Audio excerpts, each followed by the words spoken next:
With so many things going right for Xbox right now, it might be the best time for you to get on board and buy an Xbox Series X or S. If you're a hardcore gamer, I definitely suggest buying the Xbox Series X. It's going to be something that you're going to be able to play for years to come. You'll be able to play the Series S for years to come as well, but I think that most of us are starting to finally come around to picking up those 4K TVs and kind of enjoying ourselves, and the Series X would be much better suited for something like that. But with that being said, I kind of wanted to get into this video because we are starting to see Microsoft come full circle. I know a lot of people don't realize this, but to be honest with you, it's very interesting that they are going off on such a tangent after almost 2 years of what could only be described as inexplicably being quiet on the not only advertising front, but just the anything front. Like, I feel they maybe were holding back even more than we thought. And now all this news is hitting us, bam, bam, bam, bam, bam. And it's like a buzzsaw, to be quite frank about it. So, super interesting, to say the least. And I gotta be honest, it's very surprising to see this kind of stuff come out the way that it has. Again, I'm going to get into this video because I think it's going to be interesting. So a lot of people were asking about the Xbox partner preview. Sure, this wasn't an E3 or not E3 showcase. It was a partner showcase. So Microsoft held its first ever Xbox partner event, and during the Nintendo Direct showcase, we did get a look at some of the notable third-party games for the Series X and Series S in the coming months, like a Dragon Infinite Wealth. Remedy Entertainment's Alan Wake 2 looks phenomenal, by the way. Studio Wildcard's Ark Survival Ascended and Microbird Games' Dungeons of Hinterberg all made appearances, and there were some surprises too. Microsoft previously indicated on Xbox Wire the biggest of those, our first look at Metal Gear Solid 3 Delta gameplay, which just looked pretty damn good if you ask me. I'm not going to complain about it because I thought that it was one of the best looking things that we had seen recently, and at the end of the day, that's saying something, because I think that it was one of the things that really kind of showcases what Microsoft is all about. I didn't think that they reinvented the wheel or anything like that, but hey, guess what?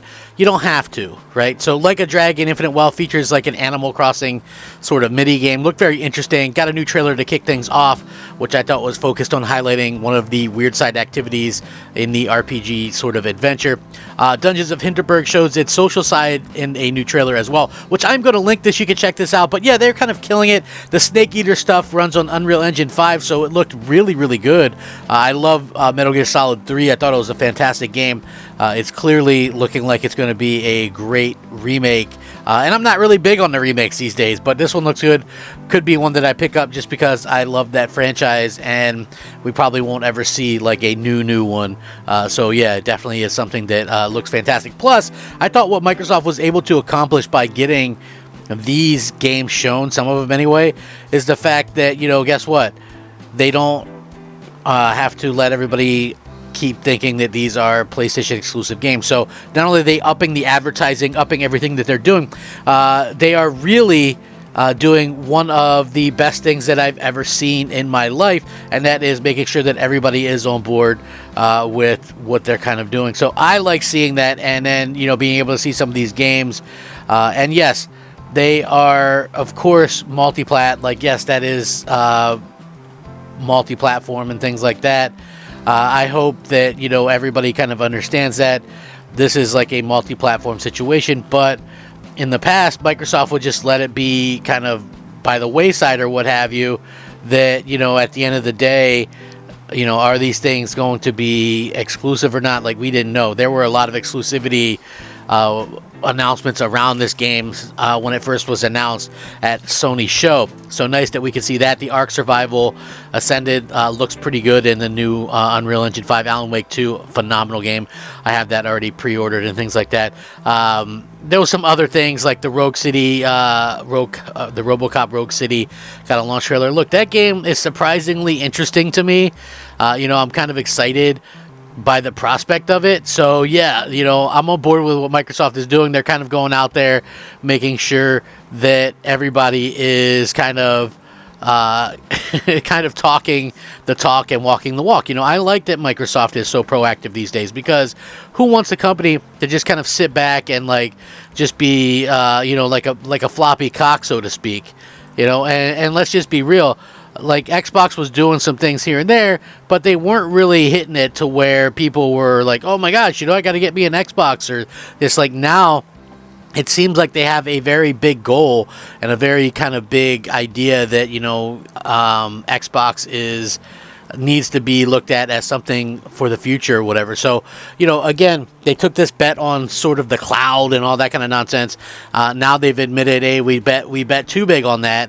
And, you know, at the end of the day, you have to be able to sit back and go, well, the foundation to gaming for Xbox should always be, you know, Xbox, right?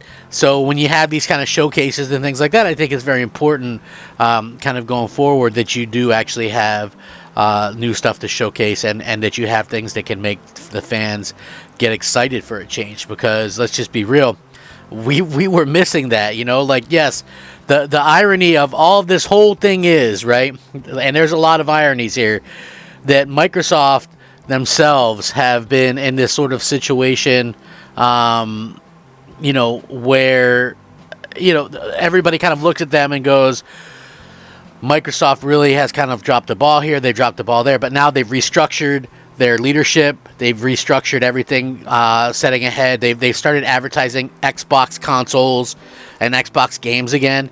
Like, this was something for years that we were wanting them to do, and now they're finally doing it. It was like they were in this forever holding pattern, and I'm so thankful that they were able to kind of do that. You know, so yes, that's something that they needed to do, and they needed to make sure that people believe in it. Like, listen, I don't know anything. You know, is Sarah Bond going to be, you know, going to be something special? I don't know. She seems to be popular with, you know, the fans and stuff like that, but who knows if she's going to be, you know, good for it. I don't know anything really about her. You know, Phil is a true gamer and things like that. So I don't really know.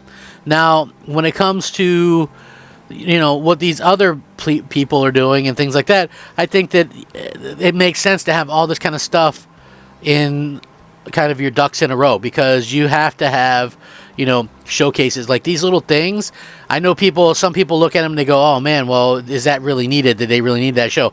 I think for the amount of stuff that they showcased, which is, looks like 4, 8, 9, 10, 11 games they showcased in, you know, 28 minutes or whatever it was, is pretty cool. That's a very good way to keep eyes on Xbox. Let everybody, remind everybody, hey, Xbox, we've got these things coming.